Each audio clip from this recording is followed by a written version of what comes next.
Oi gente, tudo bem? Meu nome é Fernanda, estou de volta com mais um vídeo e no vídeo de hoje eu vim aqui para fazer a análise literária de Rule of Wolves, o último livro do Grishaverse. Então se você gosta desse tipo de conteúdo, já deixa aqui nos comentários e deixa o seu gostei que isso me ajuda bastante. Bom gente, para quem está chegando nesse vídeo e não sabe o que é a análise literária, esse é um quadro aqui do canal que eu comecei em 2023, onde eu pego alguma série que eu já li, eu faço a releitura, um livro cada mês, e a cada mês, conforme eu for lendo, relendo o livro, né, eu faço um vídeo fazendo um resumão sobre o que acontece no livro e dando a minha opinião geral, a minha opinião sobre os pontos mais específicos. Eu já fiz de Trono de Vidro, já fiz de Jogos Vorazes e, né, tava fazendo do Grishaverse, então eu fiz da trilogia Grisha, da duologia de Six of Crows e agora então tô encerrando a duologia de King of Scars com o último livro, né, e assim também encerrando o Grishaverse, pelo menos por enquanto, né, a gente não sabe se vai ter mais livros, mas por enquanto são todos esses que já foram lançados, então eu tô finalizando. Para quem quiser ver os outros vídeos, eu vou deixar aqui no card a playlist, né, da análise literária, e lá você vai poder acessar todos os vídeos de todas as análises que eu já fiz, tá? Então vamos para esse último livro, como eu falei, que encerra aí o Grishaverse, pelo menos por enquanto, né, que encerra aí essa duologia da Zoya e do Nikolai, né, que são os grandes protagonistas aí dessa duologia. E eu vou começar então com o meu resumão, que eu sempre chamo de resumo, mas nunca é um resumo. E lembrando então, né, gente, que esse vídeo tem spoilers, tanto esse quanto os outros, né? Cada vídeo tem spoiler referente àquele livro que eu estou falando sobre. Então, se você quiser começar a ver do início, né, do primeiro vídeo lá de Sombra e Ossos, né, que é o primeiro livro da trilogia Grisha, não vai ter spoilers dos livros à frente, vai ter só sobre Sombra e Ossos. Então, esse sempre foi o meu jeito de fazer aqui o quadro, né? Então, nesse, obviamente, como não temos mais livros, ele pode ter spoilers de todos os outros livros, né? Se vier alguma coisa aí a comentar. Mas é isso então, né, gente? Vídeos de análise sempre ficam muito longos, então vamos começar. O livro começa com Maki, a rainha Shu, recebendo o convite de casamento de sua irmã Eri e Nikolai. O evento está marcado para um mês depois. Quando está sozinha com um de seus ministros, eles conversam sobre o plano ter dado errado. Ela lembra que o plano era uma das guardas se passar por Eri, matar o rei e se matar para acusar Fijerda, e assim ela poderia marchar para Ravka, que estaria sem um rei, e governar em nome de sua irmã, e assim conseguir acesso para os Grishas para sua guarda Kergut. Um detalhe do plano que a princesa não sabia era que na confusão as guardas iriam matá-la, eliminando a competição para a rainha. Ela lembra que na morte da sua mãe, um momento onde só ela e o ministro estavam presentes, ela nomeou Eri herdeira ao trono, mas Maki e o ministro fizeram um acordo e não contaram a verdade, e por isso ela virou rainha no lugar. Ela assiste uma de suas sobrinhas, a sua favorita, brincando no jardim quando uma sombra recai sobre o local, matando a menina. Nina está trabalhando para tirar a autoridade de Brun e dos Druskelli. Junto de Han e de sua rede de espiões Grishas, eles têm feito pequenos milagres em algumas cidades fijerdanas, fazendo o povo começar a acreditar nos santos Grishas. Brun acha um absurdo, mas seu temperamento melhora quando ele recebe um aviso de que o exército está pronto para marchar para Ravka. Nikolai e os outros chegam em uma cidade onde uma batalha está acontecendo entre o povo de Ravka e o Isuli. Eles param quando vem o rei. O líder da cidade acusa os Shus por conta do desaparecimento de pessoas e do fato do solo da cidade ter sido contaminado depois que uma sombra surgiu. Nikolai e os outros falam entre si que isso tem acontecido em vários lugares, e é como se a dobra estivesse se expandindo novamente. Depois de conversarem com ambos os lados, Zoya diz que Nikolai precisa atrair Eri para o lado deles, visto que o casamento acontecerá em menos de um mês. Eles recebem uma mensagem de Nina que avisa que Fijerda está marchando. Em Fijerda, Nina e Han ficam preocupadas quando a mãe de Han anuncia que alguém do convento da cidade em que ambas estavam chegou para falar com elas. A mulher se apresenta como a nova madre do convento e conta que encontrou roupas de soldados guardadas, e Han confessa que eram suas, mas que isso fazia parte da sua eu do passado. A madre pede para que Han e Nina se confessem com ela. Nina vai primeiro e, quando estão sozinhas, a madre a chama pelo seu nome real. Zoya aguarda junto com o conde Kiljin, amigo de Nikolai, pelo líder dos Kert, para tentar uma aliança contra os Fijerdanos. O homem chega atrasado e diz que não tem interesse em uma aliança contra a Fijerda. Zoya pensa que agora que os Kert têm os projetos dos submarinos feitos por Ravka, eles não têm mais nada com que barganhar. Afinal, os Kert podem continuar atacando Nova Zen sem serem vistos. Zoya não consegue aliança, o que a deixa furiosa. Nikolai enfrenta a primeira batalha contra os Fidgerdanos. Por conta do aviso de Nina, eles conseguem se planejar e plantam minas em um campo onde os tanques Fidgerdanos passam e explodem. A luta começa quando Fidgerda solta os Grishas viciados em Jurda Parem. Os Grishas do lado de Nikolai não sabem o que fazer e não querem atacar seus antigos amigos. Quando tudo parecia perdido, os Emini chegam pelo ar e jogam um antídoto de Parem. Os Grishas de Revika fazem com que o antídoto chegue nos outros e os curam. Nikolai pensa sobre como entregou os projetos de submarinos para os Kurt, mas contou para os Emini e deu para eles os planos sobre os dirigíveis. Dessa forma, conseguiram manter a aliança com os Emini. Nina fica preocupada pela madre saber seu nome, mas logo ela revela que é uma espiã Grisha e que tem uma missão a pedido do Nikolai. Ela conta para Hen que terá que descobrir onde estão as cartas de Tatiana Lentsov, que são as provas que os Fidgerdanos dizem ter sobre a bastardia de Nikolai, e descobrir um modo de deslegitimar o pretendente Fidgerdano. Hen tem uma ideia e diz para a mãe e para Nina que quer participar de um evento que começará logo, onde as garotas que querem achar um marido irão passar por uma série de eventos e no fim terão de se casar com algum dos homens que demonstrou interesse. No primeiro evento, Nina repara no príncipe de Fidgerda. Broom conta que o príncipe ficou doente quando criança e até hoje é um jovem adoentado. E Nina vê que tanto Broom quanto o outro Druskelly não ficam muito felizes em seguir o garoto. Chega a hora de Hen fazer a sua entrada. Ela para do lado do príncipe, que tem um acesso de tosse, e os dois caem juntos. Nikolai volta para os Alta com Tolya e Tamar. Eles se encontram com Zoya, e os irmãos notam o jeito que Nikolai olha para a general, mas ele tenta negar os sentimentos. Eles conversam sobre os próximos passos da guerra. Ao chegarem no palácio, vem a princesa Aery e suas guardas fugindo. Nikolai percebe que tem algo de errado, mas antes que possa agir, as guardas colocam fogo nelas mesmas e na princesa. Eles conseguem salvar a princesa, mas ela fica seriamente ferida. Nikolai diz que a guarda obedece somente à rainha, indicando que eram ordens dela para matar a irmã. Zoya fica ao lado de Nikolai enquanto o mesmo é atendido por um curandeiro, por conta das queimaduras que sofreu ao ajudar Aery.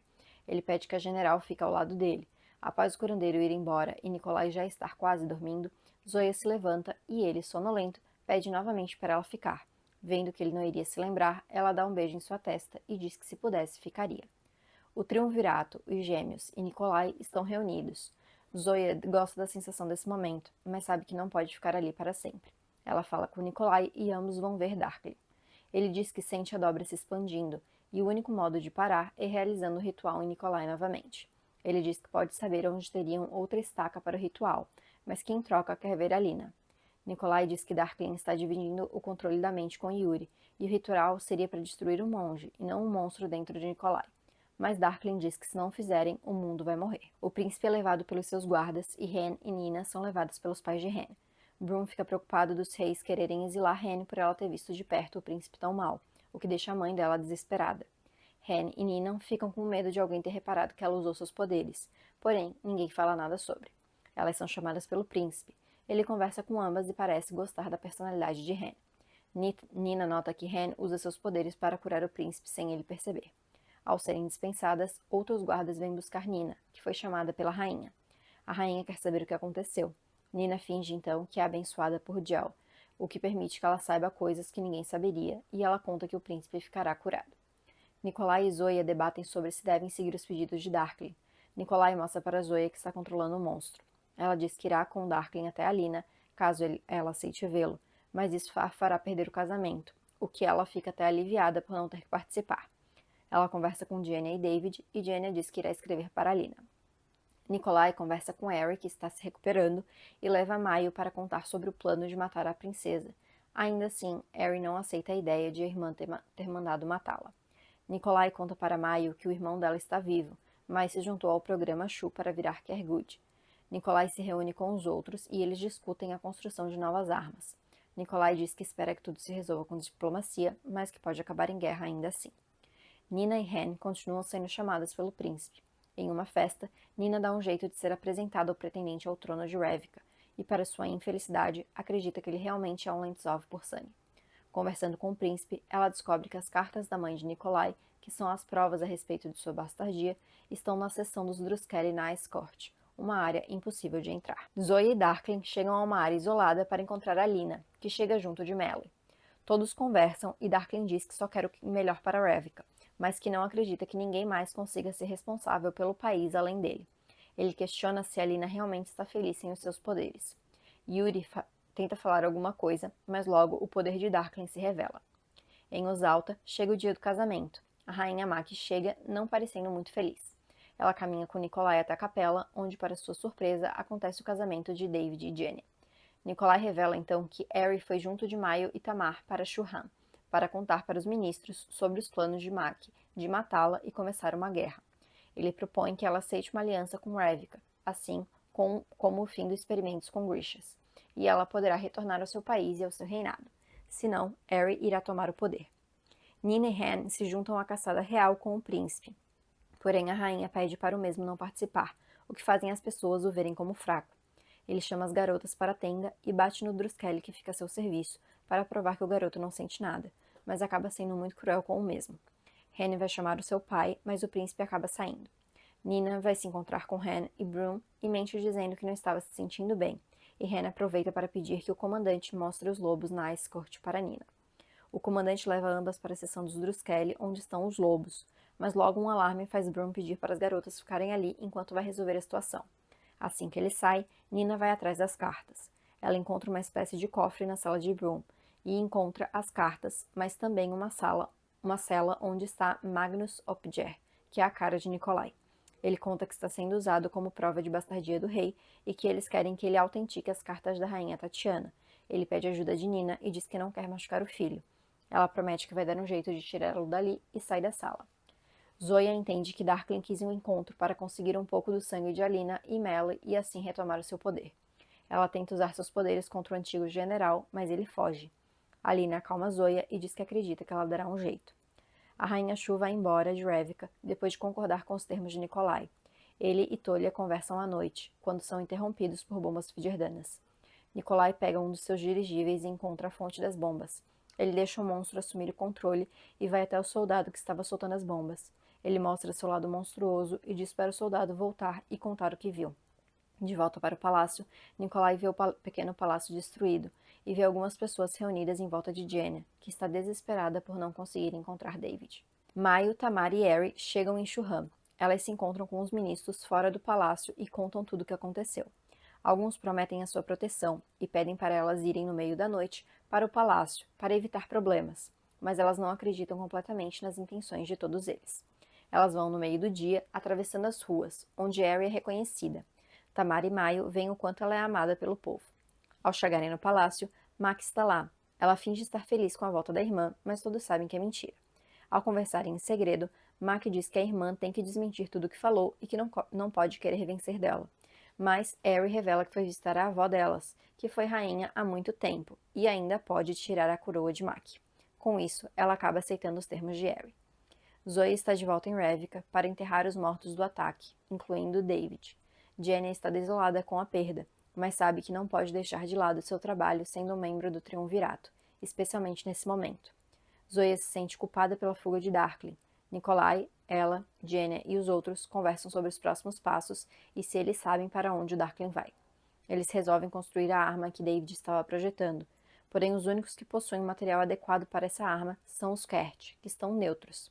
Nikolai sugere que eles irão roubar o material e que Ketterdam é um ótimo lugar para começar. O Darkling ainda divide a mente com Yuri, mas está no controle, principalmente agora que tem seus poderes de volta. Ele pensa sobre sua vida, seus antigos nomes e sobre Alina. Ele pensa sobre ser o único capaz de salvar Revika e forma um plano para fingir ser Yuri para atrair as pessoas e fingir que o mesmo foi escolhido para salvar o país. Nina está mal com as notícias do bombardeio em Revika. A única coisa que a deixa aliviada é saber que o rei vive.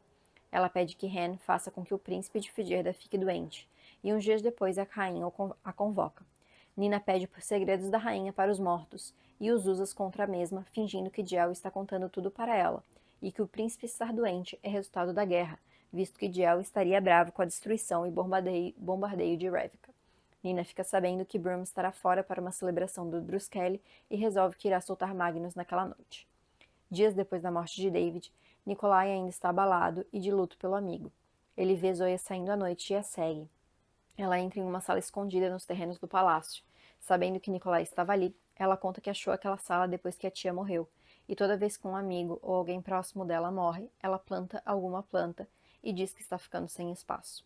Ela chora, lamentando a morte de David, e pede desculpas para Nikolai por ter perdido Darkling. Nikolai a abraça e a conforta. Maio, Tamar e Harry seguem um mensageiro da rainha até o laboratório onde são feitos os experimentos com Grishas e os Kergood. O doutor do laboratório começa a explicar para elas, que fingem ter vindo a mando da rainha. Maio reencontra seu irmão, que está desacordado. Porém, a rainha aparece e desperta Rain, o irmão de Maio, que quebra sua mão. Hen ajuda Nina a entrar na seção dos Druskelly na Ice Court. Porém, ao chegar na sala de Broom, ela vê que Magnus não está mais lá. Ela encontrou um documento falando que Magnus fugiu com as cartas, o que ela agradece, visto que ela destruiu as mesmas e não teria ninguém atrás dela. Mas no documento também diz que como Magnus está sem nenhum suporte, ele logo será encontrado. Sem saber o que fazer, ela sai da sala, mas ouve vozes se aproximando. Ela acaba entrando em uma sala e encontra o Druskelly que fica guardando o príncipe, Joran. Ela mente dizendo que Broom pediu para ela encontrar com ele ali, dando a entender que estava sendo forçada a ter um caso com ele. Mas se surpreende quando vê que Joran possui um altar aos santos. Ele diz que sabe que é errado, mas acredita nos santos e se sente culpado. Nina aproveita para falar sobre os Grishas e a guerra. O Druskelly a ajuda a sair dali, e eles falam sobre o príncipe e a sua crueldade. Darklin, que agora escolheu o nome de Alexander, finge ser Yuri e se encontra com um grupo de seguidores do Darklin. Ele, porém, não fica satisfeito ao ver que o plano de seus fiéis é apoiar Fidjerda como pretendente ao trono. Ele dá um discurso, ainda fingindo ser Yuri, dizendo que eles têm que ir para a guerra. Ele pensa que seu plano é ir até onde a guerra está acontecendo, esperar Nikolai falhar e reaparecer com seus poderes para salvar Revka. Ele usa um pouco de seu poder para convencer os fiéis. Nikolai e Zoya vão para Ketterdam, encontrar com Cass Brecker, para roubar o titânio para construir as armas. A princípio, Cass não parece interessado em ouvir, mas Nikolai diz que pode ajudar Inej a se manter em segurança. Ele explica que os Kert agora têm submarinos, e como Inej está conquistando inimigos, eles podem usar esses novos transportes para explodir o navio dela. Mas ele tem um dispositivo que consegue detectar a presença desses submarinos, o que deixaria ela e sua tripulação a salvos. Cass os leva até Jasper e Wylan, que concordam em ajudar assim que ouvem que é para ajudar Inej. Wylan, inclusive, dá umas sugestões para melhorar a arma que David estava planejando. Eles chegam até a base onde o metal é guardado, mas não conseguem passar. Um povo surge, os ameaçando, e Zoe os reconhece como Sully. Ela fala em Sully com eles, fazendo com que o grupo a reconhecesse como uma deles. Ela revela para Nikolai que é parte Sully, pelo lado de seu pai. O grupo os leva até uma entrada escondida. Zoe entende que Cass já sabia que isso iria acontecer e por isso os levou até aquele local, o que ele confirma. Rain solta Maio e ataca Tamar. Ele joga Jordan-Parem nela e a impossibilita de pegar o antídoto. Maio ajuda Harry a fugir e tenta achar um jeito de fazer o irmão a reconhecer, quando um dos prisioneiros fala algo em Fidjerdano para ele e ele volta a si. Ele vai atrás de Mac, mas Tamar diz que não podem matar a rainha. Eles ordenam que a rainha mande a guarda trazer Harry de volta. A princesa fica surpresa ao ver que ganharam a luta.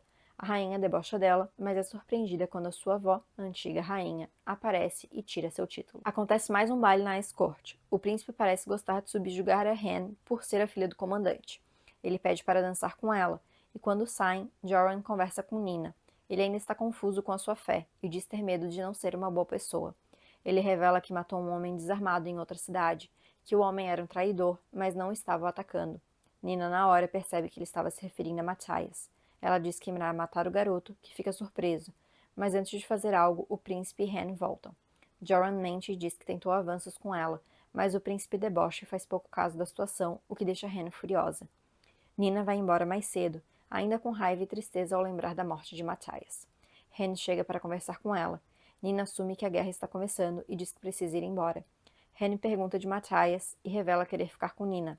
Ela garante que não irá embora, não antes de ajudar Hen, mas a garota pede que Nina não a deixe e as duas se beijam. Nikolai e Cass conseguem pegar metade do titânio na base, mas guardas se aproximam e eles precisam sair. Um cabo acaba ficando. Com medo de verem e conectarem o roubo a Revka, Nikolai libera o monstro para pegar o cabo, fazendo não só com que Cass visse, mas também toda a tripulação de Stamhound e alguns Grishas que estavam a bordo. Nikolai tenta mostrar que ainda é o mesmo, mas alguns Grishas parecem relutantes. Ele e Zoya deixam Cass junto de Jasper e Wylan, e Cass avisa que recebeu notícias de que Fidjerda libertou os pais de Nikolai do exílio que o mesmo os mandou. Sozinho, ele pensa sobre os próximos passos e contempla, não pela primeira vez, o que aconteceria se desistisse do trono e gosta da liberdade que isso traria. Ele conversa com Zoe à noite e diz que não culpará a mãe se ela confessar que Nikolai não é filho do rei. Eles falam sobre a guerra e o futuro, e Nikolai admite que gostaria que Zoya fosse sua rainha, não só por confiar nela, mas por querer Zoya. Ela diz que não seria uma boa rainha e foi feita para ser uma arma, mas diz que independente de qualquer coisa, sabe que Nikolai é o rei que o país precisa. Maio, Tamar, Eri, os Grishas e soldados que estavam no laboratório são levados para um pequeno palácio. Maio é convocada pela nova rainha para contar sobre sua história. Para a surpresa e tristeza de Maio, a nova rainha diz que continuará governando até que nomeie uma nova herdeira, mas que será alguma de suas bisnetas, mas que Mac e Eri serão regentes até a menina tiver idade. Maio fica revoltada ao ver que a antiga rainha não pagará pelo que fez e que não pode ser confiável. A rainha explica que agora terão algo contra Mac. Ela chama a neta e um dos ministros e diz que caso Mac não coopere com os termos, será revelado para todos que a mãe dela havia nomeado Eri como herdeira, e ela será vista como traidora do trono. Tamar tenta pedir ajuda na guerra contra Fidjerda, mas a rainha nega. Alexander prepara seus fiéis para a guerra. Em um momento em que está sozinho com um dos fiéis, o mesmo questiona quem ele é, visto que sabe que não é Yuri. Alexander convoca um dos seus Nichevoias e o mata ao homem. Logo em seguida, a sombra que está cobrindo vários lugares de Revka e outros países chega até onde ele está. Quando os outros veem que Alexander sobreviveu, eles acreditam que Yuri seja realmente abençoado pelo Darkling. Nikolai chega a Revka na propriedade do conde Kirijin. Ele avisa Nikolai e Zoya que tem um homem querendo falar com o rei. Nikolai vai falar com o homem e, quando estão sozinhos, reconhece ele como Magnus, seu verdadeiro pai. O homem diz que só veio ver o filho uma vez, pois vai desaparecer para que não seja usado contra Nikolai. Nikolai fica mexido com essa visita e sente ao ver o pai indo embora. Ele tem uma ideia para a guerra contra Fidjerda. A mãe de Han encontra ela e Nina juntas. Ela finge não ter visto nada e pede para as garotas arrumar algumas roupas, pois Broom está esperando. Elas são levadas até uma base naval, onde verão o ataque de Fidjerda em Revka. Broom explica que eles conseguiram furar o bloqueio de Stamhound e irão atacar de surpresa ali e não no local onde Revka acredita. Ele vai embora e logo em seguida o príncipe ordena que Han vá com ele sozinha. Nina se preocupa, mas não pode fazer nada. Ela fica apreensiva ao ver o ataque de Fidjerda, mas logo vê uma figura conhecida em terra. É Zoya, liderando um ataque de Grishas que surpreendem os Fidjerdanos. Nina percebe que o bloqueio de Stamhound não foi quebrado pelos Fidjerdanos, e sim foi uma isca feita por Revka e funcionou, visto que muitos morrem no ataque. Um dos Druskelli, porém, diz que eles ainda têm uma arma que o príncipe criou.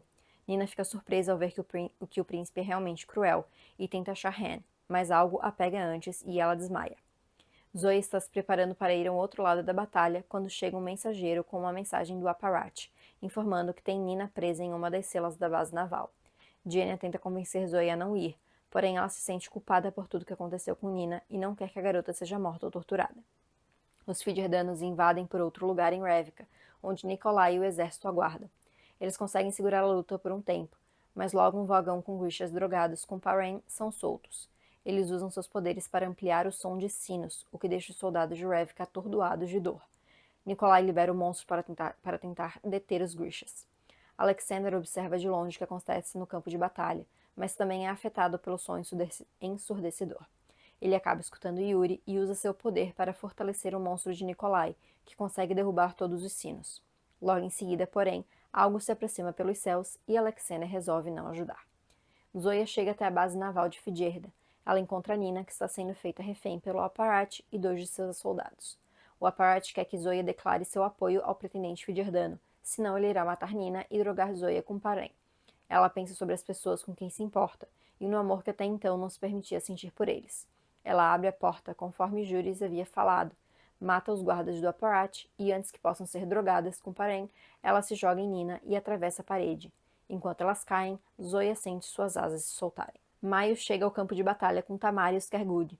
Já que o governo Shu não os reconhece, a princesa Aery falou em segredo que não teriam motivo para seguir as ordens da avó. Porém, eles chegam tarde demais. Os Fidjerdanos agora estão usando bombas para explodir tudo, incluindo seus próprios soldados. Eles veem uma fileira de soldados com bombas. Nikolai manda seu monstro até lá, mesmo sabendo que irá morrer. E os soldados Skergud vão também. Porém, antes que tudo exploda e mate a todos, eles veem um dragão voando em sua direção. Nina, que está nas costas de Zoya, que agora é um dragão, está apavorada com o voo em direção à batalha. Zoya pousa e deixa parte do exército Fidjerdano preso. Ela se prepara para soltar fogo neles, mas Nina pede para que ela não faça isso, visto que isso só inspiraria mais medo em Figerda. Zoya, porém, não parece ouvir Nina. Nikolai reconhece a forma de Juris, mas também reconhece o poder de Zoya e sabe que é ela. Ele pensa que ela não pode desistir para o que ela estava sentindo e matar os soldados, e ela realmente não o mata. Uma voz começa a se aproximar chamando Zoya de santa.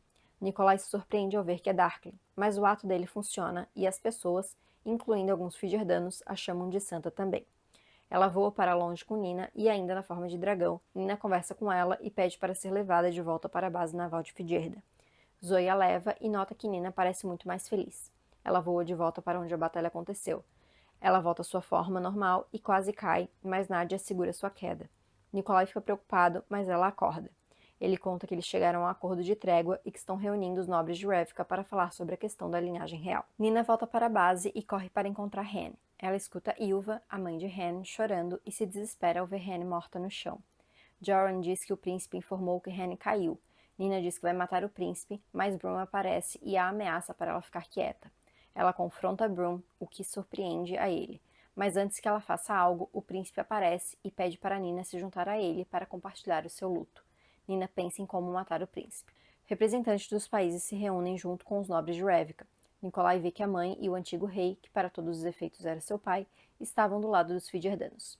Nikolai admite ser um bastardo sem sangue real, mas afirma também que o pretendente Fiderdano não tinha mais direito do que ele, e sugere para todos que estava na hora da linhagem Lentsov terminar e declararem a sua primeira rainha Grisha, Zoya.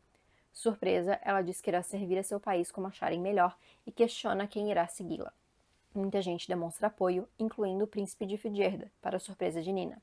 A maioria vota por Zoya, mas o Aparat ainda tenta desacreditá-la. Porém, o Darkling reaparece, e apesar de quase ninguém conhecê-lo no novo corpo, o Aparat o reconhece e o teme.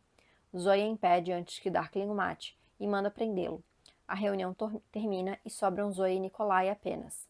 Ela ainda está em choque e sem saber se deveria aceitar. Nikolai diz que irá estar ao lado dela do modo que ela quiser. Ela admite que o ama e os dois se beijam. Nina volta para a base naval ainda mais confusa. Broom tenta confrontar o príncipe por ter apoiado Revka, mas ele não baixa a cabeça e diz que Broom irá se retirar da sua posição por um tempo em exílio. Broom tenta atirar no príncipe, mas Joran é mais rápido e atira na perna e nos braços do ex-comandante. Quando fica sozinha com o príncipe, Nina pergunta como se conheceram, e então o príncipe conta que foi quando estava cavalgando perto do convento, e Nina confirma que o príncipe na verdade é Hen. Hen conta que quando ficou sozinha com o príncipe, ele bateu nela e tentou forçá-la a bater nele, e continuou batendo nela mais forte. Ela usou seus poderes para fazer o coração dele parar. Depois trocou de roupa e fez sonhos com ele e o jogou da janela. Ela diz que ainda não sabe como irá fazer, mas irá seguir como príncipe e governar Figerda com Nina a seu lado. Nikolai, Zoya e Jenya e mais um grupo de soldados do Sol viajam junto com Darkling para o monastério, onde ele disse que havia árvore para fazer a estaca. Os monges do local dizem que realizar o ritual novamente não vai adiantar. Para curar a dobra e os efeitos dela, alguém precisará ficar lá com a estaca perfurando seu coração pela eternidade. Nikolai e Zoya se oferecem, mas Darkling diz que tem que ser ele, visto que é o único imortal. Ele se sacrifica e Zoya sente a dor que ele está passando ao ficar ali. Acontece a coroação de Zoya. Na festa, ela pede para Jenya levar a Lina para o quarto dela para elas conversarem. Ela explica que vem tendo pesadelos desde aquele dia e que não acha certo deixar Darkling lá, e que deveriam ver um jeito de matá-lo para livrá-lo do sofrimento. Ela menciona que, pelos que os monges falaram, teria que ser um coração forte para aguentar, e ela imagina ser a relíquia do coração de um santo. Alina e Jenya concordam, mas mencionam que vai ser algo difícil de encontrar, e se encontrar, vai ser difícil de pegar. Zoya chama Nikolai e pede para Stamhound avisar Cass Brecker que a rainha de Revka tem um serviço para ele. Olha, eu não lembrava o quão grande era esse livro, até eu ler esse livro e ver o quanto de coisa que acontece nele. Assim, é muita coisa acontecendo o tempo inteiro.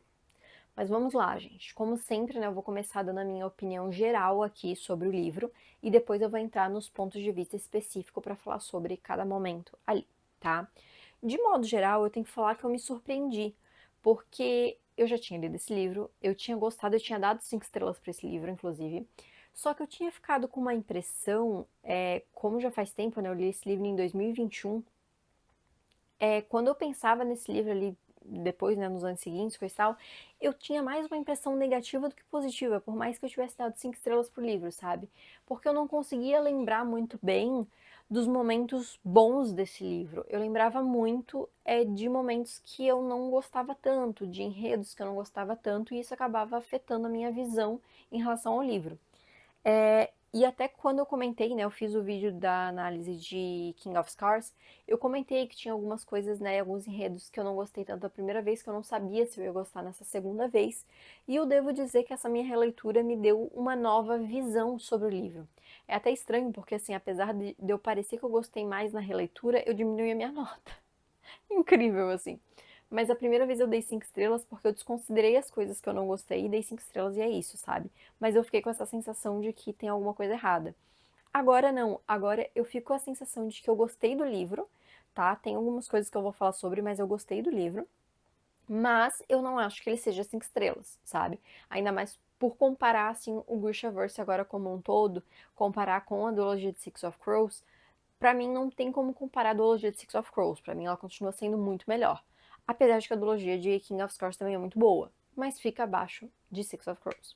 Enfim, gosto muito dessa sequência, tá? Acho que tem desenvolvimentos muito bons, mas eu sinto que ele é um livro excessivamente longo. E quando eu paro pra pensar nele, eu vejo que, tipo, todas as coisas fazem sentido estar ali, né? Então, eu não vejo muitas coisas que dava pra retirar da história sem afetar realmente o desenvolvimento do enredo dos personagens. Mas eu acho que ficou muito longo. Teve uma parte no meio que eu tava lendo que eu pensei, meu Deus, eu não cheguei na metade do livro ainda e já aconteceu tanta coisa e já, sabe? Então eu não sei, mas eu acho que ali podia ter visto um jeito de dar uma enxugada um pouco na história. Eu vou comentar sobre os pontos de vista específicos, mas assim, algo que eu comentei no primeiro vídeo foi em relação à volta do Darkling, né? Que eu não lembrava como é que isso era explorado nesse segundo livro, se isso era algo positivo ou negativo pra trama, porque era algo que eu achava desnecessário no primeiro livro. Assim, nesse segundo eu fico um pouco dividida, porque ao mesmo tempo em que eu continuo achando desnecessário e injusto ele ter voltado, e vou falar mais disso quando eu for falar da parte dele, eu acho que foi muito interessante, sabe? Porque a gente tem o ponto de vista dele, que é algo muito legal, porque assim, trilogia Grisha é contada pelo ponto de vista da Lina, então é muito legal a gente ter o ponto de vista do Darkling aqui, né, do Alexander. E ele tem um papel para a história, né? Ele tem mais um papel em relação ao final da história do que ao desenvolvimento. Então eu sinto que de repente ele até nem tem tanto ponto de vista assim, tantos capítulos, mas talvez se tivesse diminuído um pouquinho, sabe? Porque tinha que tirar de algum lugar, gente, e ficou muita coisa, sabe? Então a Maio é outra, que eu também vou comentar sobre ela. Mas assim, eu entendo que tinha que ter esse outro ponto de vista. Mas parece que fica muita coisa dispersa, muito ponto de vista, sabe? Muita. Então eu não sei se necessariamente precisava ter, sabe, tantos capítulos assim com esses outros personagens, sabe? Apesar de não ser muitos, não ser tipo metade do livro, mas ainda assim a gente tem alguns capítulos deles e eu não sei se era necessário tanto da história ser voltado para eles assim, tá? Vou falar mais deles quando eu entrar no ponto de vista deles. Queria comentar que eu amo, amo, amo o crossover com Six of Crows, porque assim, eu já falei, gente, eu adoro Six of Crows, acho a série maravilhosa, né, a duologia muito boa, e eu amo os personagens, e aqui a gente tem 4 dos personagens de Six of Crows, 5 se a gente contar com a Nina, né, mas a Nina é uma das nossas protagonistas, então não vamos contar ela, a gente só não vai ter o Matthias, coitado, porque a gente não vai ter ele nunca mais nessa história, né? Mas foi muito bom ver o Cass de novo. O Cass é maravilhoso, eu amo o Cass mesmo, assim, ele é um dos personagens que eu mais gosto, assim, porque ele é completamente complexo mesmo, né? Ele é muito complexo e ele é um personagem muito diferente, assim, dos outros. Então, eu gosto muito dele. A gente teve também uma breve olhadinha no Jasper e no Island, que foi muito legal. E também, mais breve ainda, uma olhada na Inês, né? Mas foi bem bacana a gente ter uma olhada nesses personagens, até porque o final, vou falar mais do final também depois, mas assim, ele deixa esse ganchinho que poderia ser uma nova história aí, tem esse crossover entre os personagens, né, de King of Scars e de Six of Crows, e que eu acharia sensacional, pra falar a verdade. Mas enfim, acho muito legal esse crossover realmente, porque ajuda justamente os fãs que vieram de Six of Crows a dar aquela empolgada, ainda mais se a gente já tá vendo a Nina e coisa e tal, então, e a Nina menciona bastante, né, esses outros personagens, então é legal a gente ter essa olhada novamente. Uma coisa que eu tenho pra falar, porque eu não vou falar, não separei pra falar em nenhum ponto específico, então eu já vou aproveitar pra falar agora, que é a morte do David. Gente, eu não sei o que que a Ali Bardugo ela entendeu completamente errado. Porque assim, se a gente parar pra ver, cada uma das séries dela, né, da trilogia e das duologias, morre um interesse amoroso, né? Na trilogia Gritch a gente tem a morte do Melly, no último livro. No Six of Crows a gente tem a morte do Matthias, e agora a gente tem a morte do David. E aí, desses três personagens, Ali Bardugo me traz de volta o único que todo mundo queria que continuasse morto. Me diz, gente, se alguém falasse assim, ó, você. Três personagens que vai morrer: o Melly, o Matthias e o David. Você pode trazer um personagem de volta, hein? Vamos ressuscitar um personagem. Quem é que vai escolher o Melly? Ninguém. Ali Bardugo escolheu. É claro que, na época, eu não sei se ela já tinha essas coisas planejadas, eu acredito que não. Mas assim, se você ressuscitou um, ressuscita os outros também. Pra quê? Entendeu? E é engraçado porque assim, o David nem era uma presença tão forte na história, mas é que eu acho muita injustiça com a Jenny, cara. Eu gosto muito da Jenny e é muito triste ver, tipo, ela super feliz ali, acabou de acontecer o casamento dos dois e ele morrer, pô, não, assim, ó, Gli Bardugo, não conte comigo pra nada, entendeu? Poxa vida, sabe? Eu fico muito triste, assim, muito revoltada que dos três interesses amorosos que a gente tem ali, o único que ela traz de volta, o único que ela usa o plot ressurreição é o Melly. Vai entender, né? Tá aí um ponto da história que eu não gosto, a morte do David. Porque assim, eu entendo que a Leigh Bardugo, ela quis colocar uma morte importante, ao mesmo tempo não tão importante assim, tipo assim, não vamos matar Zoya, né? Mas vamos matar um personagem secundário ali só pra gente sentir, um personagem que a gente já tem uma conexão, pra gente sentir realmente os efeitos, né? Pô, a guerra, pode morrer qualquer um, tal. Entendo isso. Mas, cara, assim, não acrescenta nada pra história sem ser a gente querer passar essa sensação de guerra, entende? Porque fora isso, a gente tem só a história. Vai focar um pouco ali na questão do luto, tal. Tem um pouco da questão principalmente da Zoya, né, se questionando ali em relação aos sentimentos dela, tal. Mas assim, eu não sei, precisava ser o David, entende? Eu acho que se tivesse sido de repente um outro personagem um pouco menor, talvez tivesse tido o mesmo, talvez não o mesmo impacto, mas assim, dentro da história, narrativamente falando, talvez poderia ter funcionado, sabe? Pegam o Adric, por exemplo, ou a Leone, que são dois personagens que apareceram já no livro anterior. Tudo bem que a Zoya não tem uma conexão muito forte com eles pra explorar muito isso, mas sei lá, cara. Eu fico muito chateada que tenha sido o David, sabe? Acho bem injusto, assim, que tenha sido o David. Mas, pra finalizar aqui com a minha opinião, comentei ali de crossovers, né? E a gente tem a aparição da Alina e do Melly nesse livro também, né? É interessante, assim, a gente ver os dois, a gente vê bem pouquinho, né? A gente vê só uma cena com o Darkling, e a gente vê ali a Alina na cena final, né? O que me faz questionar se, de repente, num novo livro, não teria uma participação um pouco mais ativa da Alina, de repente? Não sei. Não sei muito com o que ela poderia participar. Talvez a gente tivesse um plot aí, de repente, dela retomar os seus poderes. Acharia interessante, porque continuo achando sacanagem ela ter perdido os poderes, cara. Pra mim, o pior plot que existe é a perda de poderes das protagonistas. Mas enfim. Ainda bem que a gente não teve isso aqui com a Zoya, né? Mas enfim, acho interessante eles aparecerem. Faz sentido eles aparecerem por conta da história do Darkling, né? Como ele está presente na história. Então fez total sentido ali.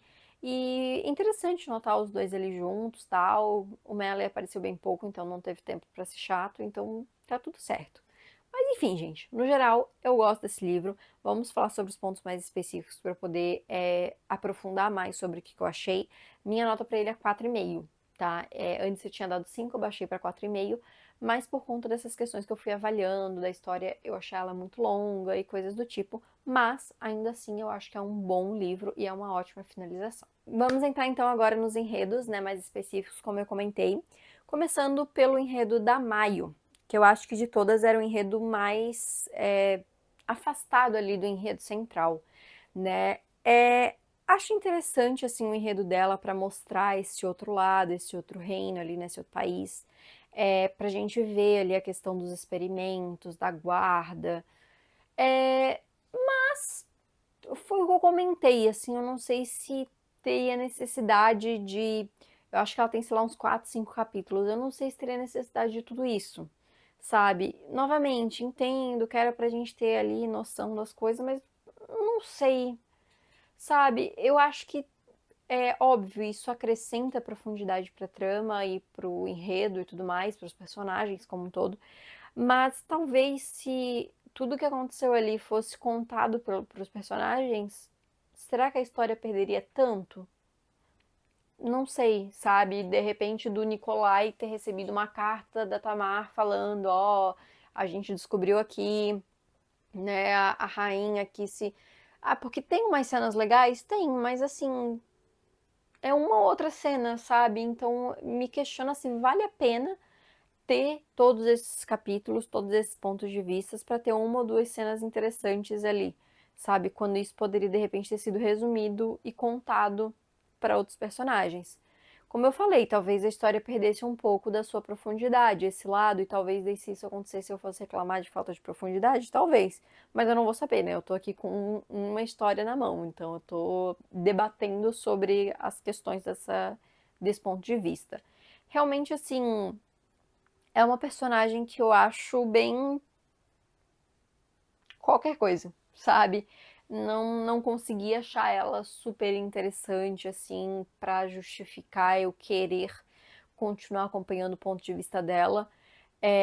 Acho que toda a questão ali de, como eu falei, né, de trazer outro país, outra cultura ali e tal, acho muito interessante, mas isso não foi explorado. A gente tem mais a questão da política ali em relação ao reinado da Maki, quem que vai ser, se vai ser a Aerie, né, aí vem a avó, então foi mais uma questão política do que realmente apresentar o outro reino, né, o outro país.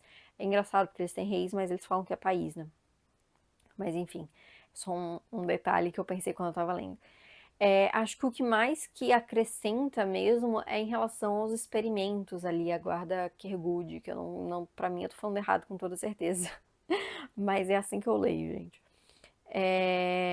Mas acho que só acrescenta nisso, sabe? Eu não sei, não sinto que tem muito mais da história sendo acrescentada com o ponto de vista da Aerie. Então é isso. E até o final também dela fica meio estranho, porque assim a gente tem ela no campo de batalha e ela ali com os outros, né, os guardas, Kergud ali, o irmão dela tal. Ela se despede do irmão porque acha que o irmão vai morrer e aí ela vê a Zoya. E se eu não me engano, esse é o último capítulo dela, acaba assim, né? É mencionado que a Aerie e ela continuam, né, uma amizade, digamos assim, né, com o Nikolai, coisa e tal, ainda tem bastante gratidão a ele por ele ter salvo a vida de ambas. Mas, assim, a gente não tem muito um desfecho para elas, sabe? Tanto é que eu acabei esse livro, eu tô gravando isso aqui, gente. Eu acabei o livro faz 2 dias. Eu já não lembro mais se tem algum final outro pra ela, mas eu acho que não. Então, assim, sabe? Se teve, foi tão esquecível que eu não tô nem lembrando. Mas é isso. Não, acho que é realmente um enredo que não acrescentou algumas coisas, mas talvez encheu muito em outras, sabe? Vamos falar sobre o plot do Darkling, né? Que foi chamado ali de O Monge em todos os capítulos dele. Eu comentei no vídeo passado, né? Que eu não sabia muito bem que eu não tinha gostado muito, né? Desse plot do retorno do Darkling. E que não sabia muito o que achar por conta do próximo livro, né? Que eu não lembrava como é que isso era desenvolvido na trama. Como eu falei na minha opinião geral, eu fico meio dividida. Porque assim, eu gosto muito do Darkling, tá? Pra mim ele é uma das melhores partes da trilogia Grisha. Eu acho ele um ótimo vilão, mas eu também acho que ele não é tão bem explorado assim. em trilogia Grisha. Então eu acho que foi muito legal ter o ponto de vista dele aqui pra gente entender um pouco mais sobre a cabeça dele, o que se passa na cabeça dele realmente, assim. Acho bem interessante. Acho que é interessante trazer ele de volta para ele ter aquele sacrifício final, para ter uma redenção, entre aspas, bem entre aspas, porque até os personagens discutem isso no final, que é muito interessante, né? Tá, esse é o final dele, a gente vai ter uma redenção para ele, e não, isso não redime ele de tudo que ele fez, então é criada essa discussão dentro da história, o que eu acho bem bacana. Mas eu não sei muito ainda o que achar da presença do Darkling nesse livro. Porque ao mesmo tempo em que algumas coisas fazem sentido, outras eu fico pensando, precisava?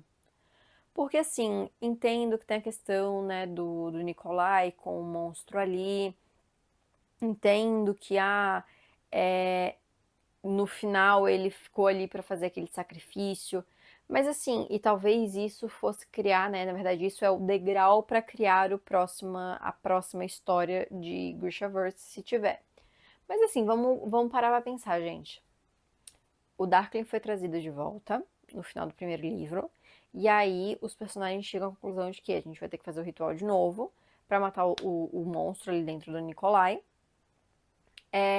E de repente mandar o Darkling de volta, né? Pra ele ir morrer dessa vez. É isso aí. Aí nesse livro, a dobra volta a funcionar. Aí o Darkling se sacrifica ali no final, tal, pra dobra não voltar a funcionar. Mas o monstro dentro do Nikolai continua agindo. Então não seria mais fácil se no primeiro livro ele tivesse, não tentamos, não deu certo, o Darkling não voltou, mas nesse livro a gente não tem a dobra e não precisa do sacrifício do Darkling no final, se no final, tipo, o resultado que era acabar com o monstro dentro do Nikolai é igual, não vai acabar? Porque eu fico pensando que, eu falei e deve ter ficado tudo confuso, né, gente? Mas o que eu quero dizer é que Ali Bardugo criou tanta coisa dentro dessa história que precisava a gente ter mais o Darkling à solta, com um grupo de fiéis. A gente precisava da Dobra estar novamente solta, matando aí a galera. A gente precisava. Entende o que eu tô falando? Tipo assim, a gente já tinha toda a questão do Nikolai lidando com esses pensamentos dele, que nesse livro a gente tem muito mais dele pensando em relação a ser rei ou não, e ser livre, né, e coisas do tipo. A gente tem a Zoya lidando com os poderes dela, né, aceitando ali os poderes dela. A gente tem os dois lidando com os sentimentos que eles têm um pelo outro. A gente tem a guerra acontecendo. Então, assim, precisava ter mais o Darkling para enfiar na história, pra gente ter mais uma preocupação, pra gente ter mais uma coisa, sabe? Mais a dobra que tá se expandindo de novo. Como eu falei, eu acho que ali fez realmente para criar essa conexão com uma eventual próxima série que eu não sei se ela vai fazer ou não, se ela desistiu, se ela só quis deixar a porta aberta para um dia talvez voltar, não sei. Talvez ela só tenha criado isso, mas assim, quando a gente vê o Darkling, a história ali dele, né, o enredo dele parece muito solto em relação ao resto. Porque, como eu disse, já tem tanta coisa acontecendo que os próprios personagens na história, eles ficam tipo, esquece o Darkling, vamos se preocupar com o que é importante agora. E é meio que isso que a história faz mesmo. Esquece o Darkling, a gente se importa com o que é importante e é isso, sabe? Então eu não sei, eu fico muito dividida. Porque ao mesmo tempo em que eu acho interessante o final dele, ali de ter essa questão, ter essa discussão de se vale a redenção dele ou não e coisas do tipo, me faz questionar se era necessário ele estar ali, sabe? Porque de novamente me traz a sensação de injustiça com a Alina. A Alina não é minha personagem preferida, mas eu detesto, como eu já comentei, o fato dela ter perdido os poderes. E aí a gente vê que ela tá lá sem poder, né, vivendo a vida dela ali, ela tá feliz, apesar de que em alguns momentos ela sente falta dos poderes que ela tinha. E o Darkly retorna com o poder dele, imortalzão, e sussa, entendeu? É claro, no final ele fica lá sofrendo e tal, mas assim, e aí? Sabe? Então, não sei. Talvez uma ideia de plot pro próximo livro seria arrumar um jeito de matar o Darkling assim que matar ele e volta os poderes pra Lina. Não sei, acabei de pensar isso aí, hein? Larguei aí, Bardugo, escreve esse livro aí. Não, tô brincando. Eu não sei se eu gostaria de mais algum livro dentro do universo do Grishaverse. Mas, enfim, eu ainda tô bem pensativa em relação ao enredo do Darkling. Se eu gostei, se eu não gostei. Eu acho que tem, como eu falei, coisas interessantes, sabe? Até para comentar que eu já tava até esquecendo. Acho interessante de ver ele pensar sobre as coisas, porque a gente entende que é aquela questão, o Darkling ele realmente se importava com o país dele, né? É uma ameaça diferente de Fjerda agora nessa duologia, por exemplo, né? Ele se importava realmente com os Grishas, ele queria fazer com que os Grishas fossem respeitados e não caçados e tudo mais. Só que ele faz as coisas de um modo torto, né? Completamente torto, assim. E ele não se importa. E eu acho muito interessante que no final, antes de se entregar ali ao seu sacrifício, né? Ele fala: olha, fiz tudo isso, coisa e tal, e não me arrependo, né? Faria de novo, inclusive. E ele fala várias vezes, né? Que, tipo assim, ele é imortal, ele já viveu várias vidas e pra ele, tipo, tanto faz. Ele já passou por vários sofrimentos e naquele ponto da vida dele ele já não tava sentindo mais nada. E acho muito interessante, acho que é um debate aí que dá pra se ter, sabe? Em relação a ele, né? Dá pra sentir que realmente ele se importa muito com o Ravika como um todo. Mas ele tem aquele ego de achar que ele é o único que poderia fazer alguma coisa para salvar o país, né? E no final realmente é ele que faz, né? Mas acho que traz assim algumas coisas bem interessantes e um olhar um pouco mais aprofundado em relação às ações dele na trilogia Grisha, sabe?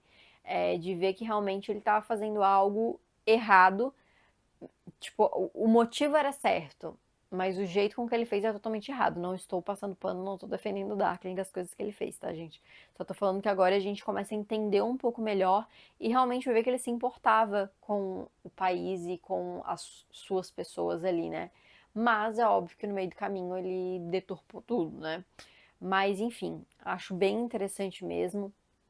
A gente vê ali também em relação à Alina, né, tal, até ele não pensa muito sobre isso, o que eu acho bom, porque a gente já teve muito de Alina com os sentimentos adolescentes, então acho justo também que ele, sendo um ser imortal e, né, de centenário já aí, milenar talvez, não ficasse se perdendo pensando nisso, sabe? Então ele pensa ali nela depois que eles se encontram, mas é isso, ele também não fica, né, instigando muito esse pensamento. Então achei interessante, assim. Como eu disse, gente, eu gostei até dos pontos de vista dele, sabe? Porque eu gostei de ter mais acesso aos pensamentos dele. Mas não se acrescentou tanto à história. A mesma coisa que eu falei da Aerie. Talvez se tirasse um capítulo ou outro, não sei se não deixaria a história um pouco mais fluida, sabe? Mas é isso, me digam aí nos comentários o que vocês acham. Meu Deus, gente, eu sinto que esse vídeo já tá enorme e eu agora vou entrar nos pontos principais da história. Ai, Jesus, vamos lá. Eu disse no vídeo passado que esse ia ficar muito maior. Mas enfim. Ponto de vista da Nina. Bom, esse era o meu, assim, meu principal motivo para eu olhar meio torto para esse livro, para essa duologia como um todo. Porque quando eu li a primeira vez, eu não gostei muito do ponto de vista da Nina, sabe? Principalmente porque eu achava muito injusto mesmo. Eu achava muito estranho a gente ter acompanhado a história da Nina e do Matthias em Six of Crows, a gente ter se apaixonado por essa história dos dois, né? Torcido por esse casal ficar junto. E aí o Matthias morre, e aí, tipo, a gente tem uma duologia logo em seguida com a história da Nina se apaixonando por outra pessoa. E eu achei isso muito estranho quando eu li pela primeira vez, porque eu ainda estava de luto pelo Matthias. E na minha cabeça não fazia sentido, sabe? Porque a gente tinha acompanhado aquela história dos dois, a gente tinha visto eles se conhecerem, né, através dos flashbacks, mas a gente viu a relação deles começar de confiança aos poucos, amizade, é, iniciando no romance até que a gente teve, né, a traição da Nina de mandar o Matthias pra cadeia, né, pra Hellgate. E aí depois a Nina, né, tentando salvar ele, eles reconquistando essa confiança, o Matthias odiando ela, mas ao mesmo tempo não odiando. E eles foram bem de enemies to lovers to enemies to lovers. E é maravilhoso, a história deles é muito boa, assim, sabe? E a gente vê o quanto a morte dele impacta ela. E não me entendam mal, não é que eu queria que a Nina ficasse os dois livros sofrendo. Mas quando eu peguei a duologia de King of Scars, eu nem esperava que a Nina ia aparecer para início de conversa, né? Que ia ser um ponto de vista. Então, quando ela apareceu, já foi uma surpresa, mas eu achei beleza, vai ser ela lidando com o luto ali e tal. E a gente tem um pouco disso no primeiro livro, mas é mais ela lidando com isso e seguindo em frente, o que ok, acho super válido, é o processo do luto, né, gente? Ainda mais que dentro da história já se passaram, acho que eram 6 meses ali quando começa King of Scars. Então, assim, é um tempo, é óbvio, cada um tem o seu processo, não vou botar uma data aqui que você tem que começar a seguir em frente a partir de tal tempo. Mas assim, se passou um tempo, deu realmente tempo para ela processar o que aconteceu, para ela processar o que ela tá sentindo. Muita gente precisa de mais do que isso, às vezes precisa de menos também, então cada pessoa, né, cada luto, cada luto. Então acho interessante a gente já ter essa questão dela começar a seguir em frente, ter dificuldade de pensar na vida sem o Matthias. Mas eu achava que tinha sido muito rápido a história dela com a Hen.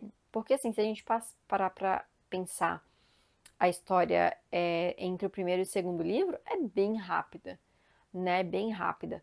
Então eu fiquei meio, tá, pera, a Nina não tava nem conseguindo enterrar o corpo do Matthias. Aí, tipo, já tá, tipo, apaixonada por outra pessoa aqui. Então eu não gostava muito disso, assim, quando eu li pela primeira vez. Porque eu ainda tava muito apegada no Matthias e na história dos dois, entende? E é até meio assim, porque eu acho que essa era a intenção da Leigh Bardugo quando ela escreveu o romance dos dois em Six of Crows. Então, né, é estranho pro leitor também, tipo, desapegar e tentar se apegar a um novo interesse amoroso. Então, eu particularmente, quando eu li pela primeira vez, eu não tinha gostado muito, sabe? Eu tava muito ainda pegada no primeiro romance, achava que tinha acontecido muito rápido o segundo romance, rápido no sentido realmente de tempo, sabe? E de história mesmo, assim, da gente nem viu direito ela terminar, começar a seguir em frente, e aí ela já tá apaixonada, sabe? Então, eu senti realmente que foi muito desenvolvido rapidamente essa parte quando eu li pela primeira vez. Então, isso que eu comentei no vídeo passado, já tem uma coisa que eu não gostei e eu tenho quase certeza que eu não vou gostar novamente. E olha só, eu gostei mais nessa releitura, devo dizer. Talvez porque eu já sabia o que esperar, eu não fui tão surpreendida e eu consegui aproveitar mais os detalhes, sabe? Ainda assim, Nina e Matthias pra mim continua, entendeu? Mas eu passei a gostar um pouco mais da Hen nessa releitura. Porque na primeira eu peguei ranço nela por causa do Matthias, gente, eu confesso. Desculpa, Hen. Mas é porque eu tava ali no meu coraçãozinho, Matthias, e eu não queria gostar da Hen por causa disso. Nesse eu gostei mais dela, assim, eu gostei mais do relacionamento delas como um todo.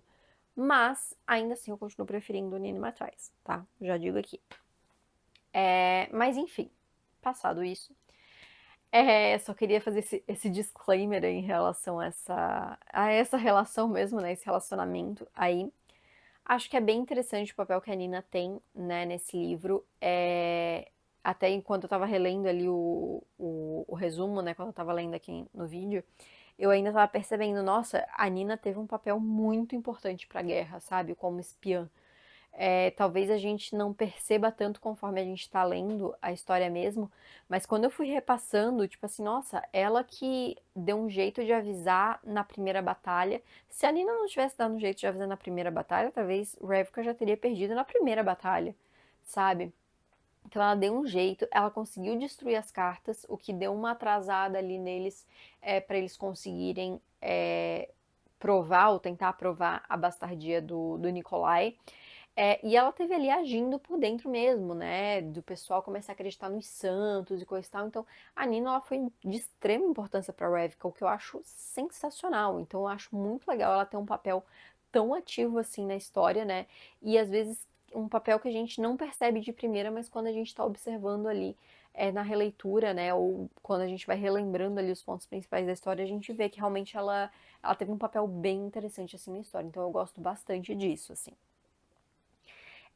A Hen, eu acho que tem algo muito interessante que eu não peguei quando eu li pela primeira vez, e talvez porque na época eu não lia tantos livros com tanta diversidade, sempre até que em 2021 eu já lia bastante, assim, né?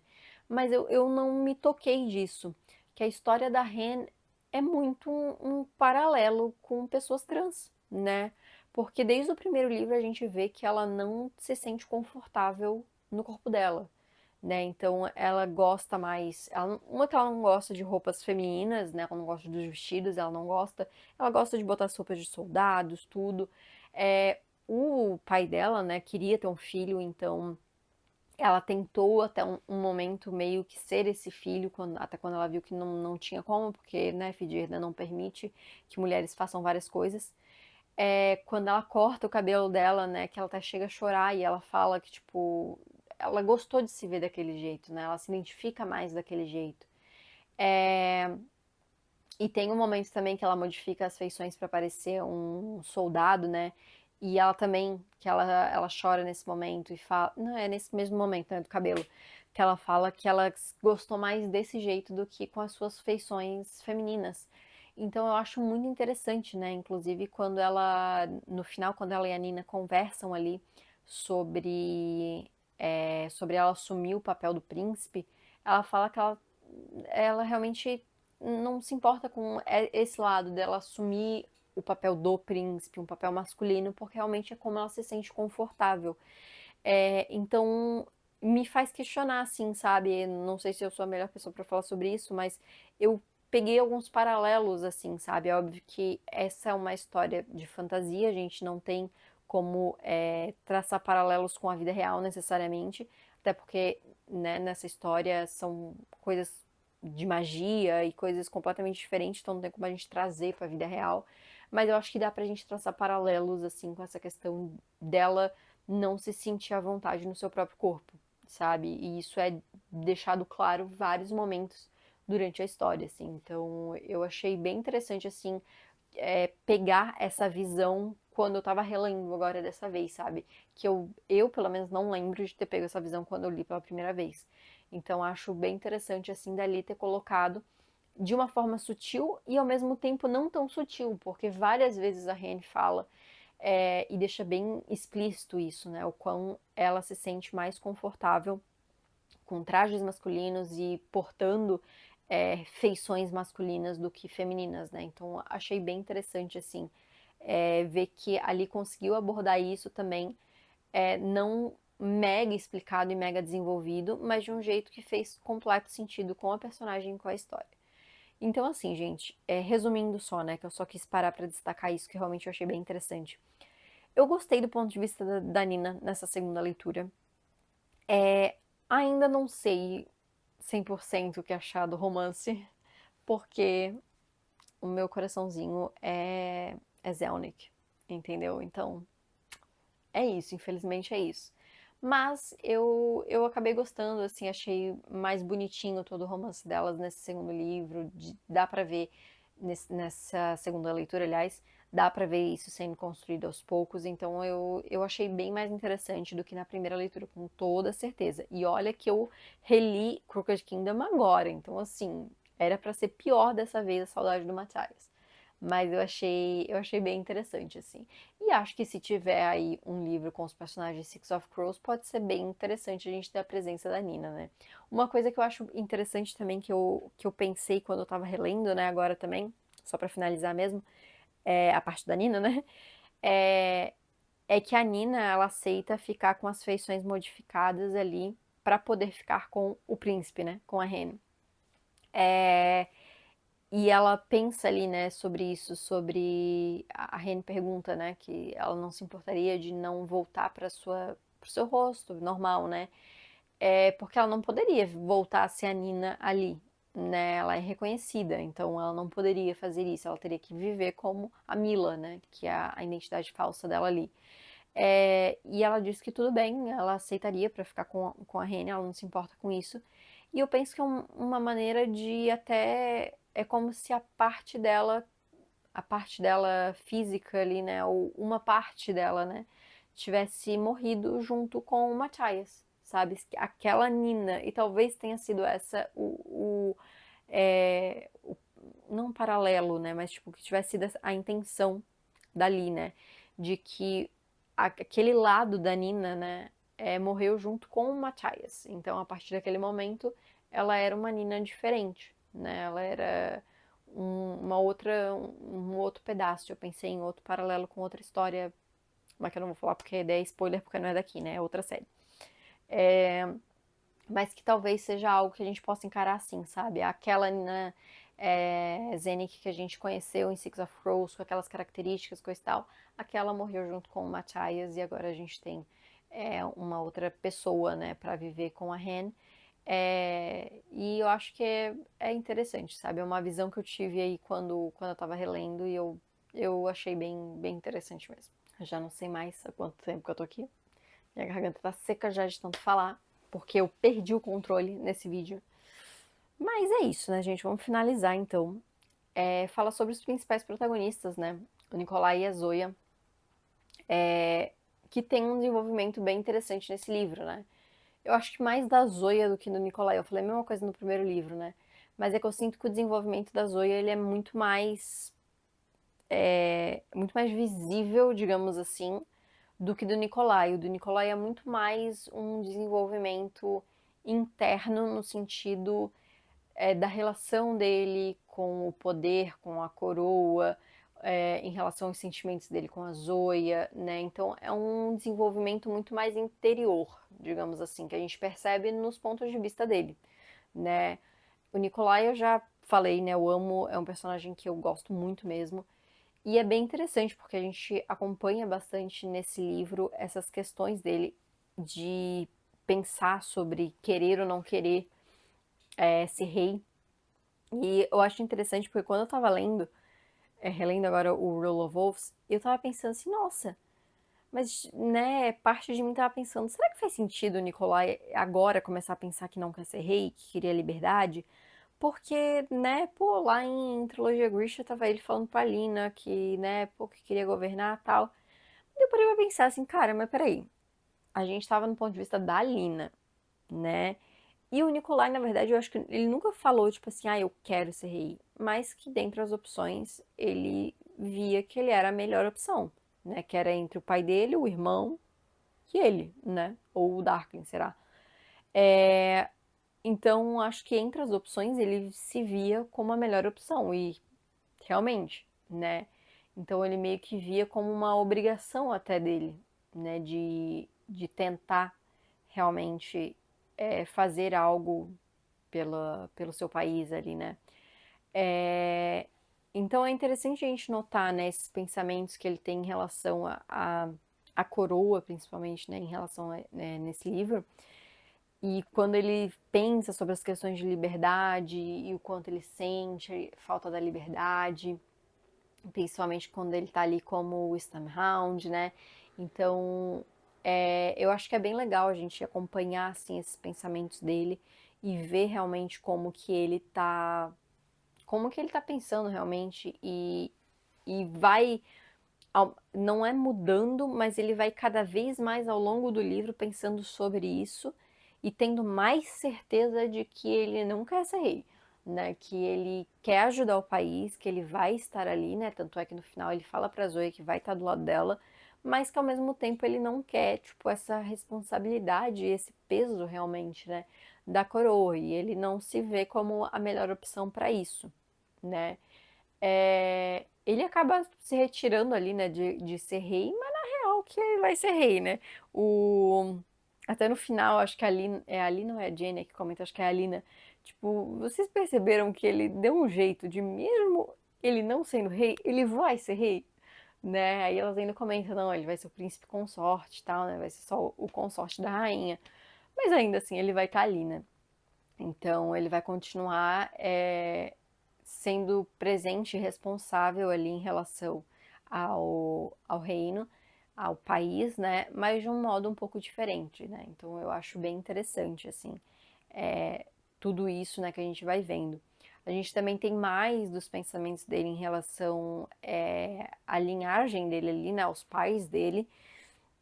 O momento que ele encontra o pai dele é um momento que eu gosto bastante, assim, né, dele conhecer o pai e ter esse vislumbre do que poderia ter sido, né, de como as coisas poderiam ter sido diferentes, talvez, se ele tivesse sido criado por esse homem, né, como é que ia ter sido a relação dele, né, ele não teve uma relação muito boa com os pais que ele conheceu, né, com que ele viveu ali, então, será que teria sido diferente nessa experiência com o pai dele biológico, né?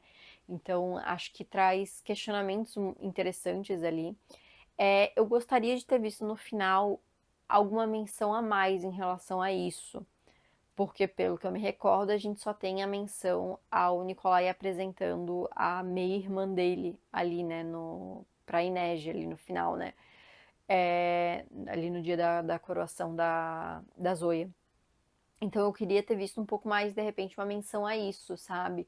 Se ele ainda está em contato com o pai, se o pai realmente se estabeleceu em outro lugar ou se não precisou. Então eu gostaria de ter visto alguma coisa a mais, porque a gente, na verdade, a gente não sabe, pelo menos eu não lembro, de ter sido comentado nem se o homem tá vivo ou não no final. Será que eu perdi alguma menção a isso? Porque eu não lembro de eu ter lido, né? O cara pode facilmente morrer no meio do caminho, a gente não sabe, né? Então eu gostaria que tivesse sido mais explorado essa questão ali no final. Sobre a Zoya, acho bem interessante que a Zoya ela pensa muito, né? Ela reflete muito nesse livro a respeito dos sentimentos dela, né? A respeito de ela sentir muito e demonstrar pouco, né? Então ela sente ali, até em momentos mais simples, né? Quando tá todo mundo reunido, que ela pensa o quanto que ela gosta de estar ali, o quanto é confortável, e ela gosta daquelas pessoas, ela gosta dessa familiaridade, dessa intimidade que eles acabaram criando ali realmente. É, de quando ela vê a Lina e quando ela sente realmente que ela tá feliz em ver a Lina, ela tá aliviada que a Lina tá bem, sabe? Então a gente vê um contraste muito grande, né, da Zoya lá, de Sombra e Ossos. A relação dela com a Jenya, né, o quanto ela fica ali triste pela Jenya quando acontece, né, a morte do David, e triste por ela mesma, porque também pega essa questão da relação dela com o David, né, dos dois não serem muito próximos, mas ser aquele amigo meio distante e ela sentir pela amiga também que acabou de perder o marido. Então a gente vai vendo muito em relação aos sentimentos da Zoya nesse livro, né? Eu acho que isso é o principal, é o sentimento dela em relação ao seu passado, dela aceitar o lado sully dela, né? E ter coragem de falar para os outros em relação aos sentimentos dela pelo Nikolai, né? Que eu já vou comentar sobre os dois. Então eu vejo muito esse livro como principalmente o arco da Zoya, como ela aceitando os seus próprios sentimentos, assim, né? E conseguindo entender e até expressar isso, de certo modo, né? Não sempre, né? Tanto é que no final ela ainda menciona, né? Tipo, ela e o Nikolai nunca, tipo, seriam, tipo, casal ah, sempre de gestos bonitinhos e românticos tal, porque é diferente, né? Ela não é assim. Então é interessante a gente ver que ela tem esse desenvolvimento, mas ela não muda, ela não deixa de ser quem ela é. Ela só passa a aceitar as coisas um pouco melhores e as pessoas também, né? Ela deixa as pessoas entrarem mais ali, né? E a gente tem também bastante da relação da Zoya com a Nina, né? O quanto ela se sente culpada por tudo que aconteceu com a Nina, né? Porque ela fala isso pra Jenny, né? Eu era comandante dela quando ela foi capturada. Então, tudo que aconteceu em seguida aconteceu porque eu não consegui cuidar dela, né? Porque se tivesse cuidado dela, ela não teria sido capturada, ela não teria conhecido Matthias, ela não teria ido parar em Ketterdam, ela não estaria sendo uma espiã em Fidirna nesse momento. Então, assim, ela acaba se culpando por tudo que aconteceu na vida da Nina, assim, né? Por conta daquele momento. E eu tenho certeza que a Nina não culparia ela, né? Inclusive porque se não tivesse acontecido nada disso, ela não teria conhecido todo mundo que ela conheceu, né? Inclusive os dois amores que ela conheceu aí. Então, Eu acho bem interessante, assim, o quanto a Zoya vai se questionando e vai se cada vez mais abraçando realmente isso, né? Uma cena que é uma cena pequena, mas que eu acho muito boa e que tem um impacto grande, assim, quando a gente olha a personagem da Zoya, é a cena que o Nikolai vê ela plantando ali, né, as plantinhas, toda vez que alguém morre. E quando ela fala, eu tô ficando sem espaço, né? E ele entende, tipo assim, nossa, morreu tanta gente que realmente ela tá sem espaço para plantar, né? Para botar as plantaçõezinhas dela ali. E a gente entende um pouco mais da Zoe, a gente vê um pouco mais desse lado dela que ela não demonstra, né? Então, a Zoe é uma personagem que eu gosto muito, muito mesmo, assim. E eu tenho que falar, gente, assim, ó, a cena que a Nina vê que a Zoya tá liderando ali os Grishas, né? Que tem, só para contextualizar, a Nina tá na base naval dos Fidjerdanos e eles estão lá, não, a gente vai ver a invasão de Fidjerda em Ravnica, porque a gente conseguiu quebrar o bloqueio do Stamhound, então a gente vai invadir ali. E aí tem, tipo assim, algumas pessoas ali, né, uns soldados ali em terra, né, de Ravnica, mas eles estão parados. E a Nina fala, é como se eles estivessem esperando alguma coisa. Até que ela vê uma figura que é a Zoya. E aí, na hora, ela já, tipo, já sabe que, né, foi tudo armado por Ravnica e tal. E aí, tipo, os Grishas vão começando a usar o poder, assim. E a última que usa é a Zoya. E, gente, assim, é sério, eu consegui visualizar essa cena numa adaptação. E essa cena ia ser, assim, ó, incrível, gente, incrível. Nossa, que cena boa. Essa cena me deixou, assim, ó, hypada num nível. Olha, talvez uma das minhas cenas favoritas do livro. Talvez, viu? Assim. E é muito legal quando a gente vê ela abraçando realmente os poderes dela, virando dragão, né? E sendo chamada, né, a Rainha Dragão, assim, é muito legal. Eu gosto muito de todas essas cenas, essa sequência do final, assim, realmente eu gosto bastante. Me deixa muito animada. Então eu realmente eu gosto bastante, assim, desse desenvolvimento e essa conclusão de arco pra Zoya. Sobre o relacionamento Zoya e Nikolai, eu gosto como acontece porque ele é sutil, realmente. Assim, a gente vê nas interações, a gente vê nos pensamentos, não é algo necessariamente Nina e Matthias, digamos assim, que tem aquela coisa, aquela paixão dos dois e os dois se odeiam, mas eles se gostam, sabe? É uma coisa muito mais menos intensa no sentido de narrativo mesmo, assim, de estar presente na história o tempo inteiro. Não está presente na história o tempo inteiro, mas são detalhes que a gente vê realmente o que está acontecendo e o que eles estão sentindo. Então eu gosto de como isso vai sendo trabalhado. Né? A gente tem o final com os dois juntos, né? A Zoe ainda comenta, né, que ele ainda não pediu ela em casamento, coisa e tal. Mas provavelmente, né, até a Jenny e a Alina comentam, provavelmente, tipo, não estava longe de acontecer, assim, né? Só tava esperando as coisas se acalmarem, né? E tá aí algo que eu gostaria de ver, viu? Libardugo, lança um capítulo aí, pedido de casamento do Nikolai, por favor. Lança aí, do Zoyalai, na verdade, né? Lança aí pra gente, só pra matar a curiosidade. Mas realmente eu gosto bastante, assim, dos dois terem ficado juntos. Acho eles um casalzão, um dos melhores casais de trilogia Grish. Trilogia Grish também, né, gente? Do Grishaverse, assim, né? Gosto bastante desse casal. Acho que o desenvolvimento todo foi bem legal, assim. A execução também foi muito boa, então eu gostei bastante. Então, em relação aos dois personagens, eu só tenho elogios, assim. O enredo dos dois, pra mim, é 5 estrelas, sabe? Gosto muito, assim, acho perfeito, assim, em relação, se fosse só considerar a história deles, sabe? Então, gosto muito, muito mesmo. Mas então era isso, gente. Meu Deus, assim, eu falei demais. Eu tô gravando isso sexta-noite, gente. Então, assim, devo estar com cara de cansada já. Minha garganta já não tá legal. Falei pra caramba, né? Mas é isso. Encerramos a análise literária do Grishaverse. Agradeço a todo mundo que assistiu até o fim. Sobre o análise literária, eu não sei se vamos voltar a ter análise literária, gente. Porque é um quadro que dá bastante trabalho, é um quadro que demora muito para gravar, né? Como eu já falei várias vezes, eu tô aqui já gravando, olha, pelo menos 1h30 eu já tô gravando. E é um quadro que não dá retorno, sabe? As visualizações do análise estão, do canal em geral, também baixas, mas do análise muito baixa mesmo, sabe? Então não vale a pena fazer esse vídeo.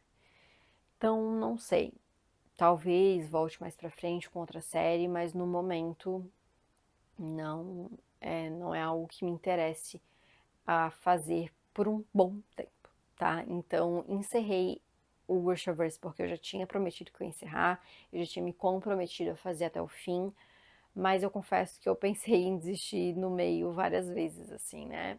Mas é isso, cheguei ao fim, então pelo menos finalizei aí esse meu comprometimento. E vamos ver aí o que vem pela frente, né? O que eu planejo aí pela frente. Ainda não sei muito bem o que eu vou fazer, se eu volto com ele ou não. Enfim, vamos deixar isso para as mãos da Fernanda do futuro. Mas deixem aqui nos comentários o que vocês acharam, gente. Deixa aqui o seu gostei, que isso me ajuda bastante. Se inscreve no canal se você ainda não é inscrito e não esquece de ativar o sininho para não perder as notificações. E me segue também no Instagram e no TikTok para não perder os meus conteúdos. Então é isso, gente. Muito obrigada por ter assistido e a gente se vê no próximo vídeo.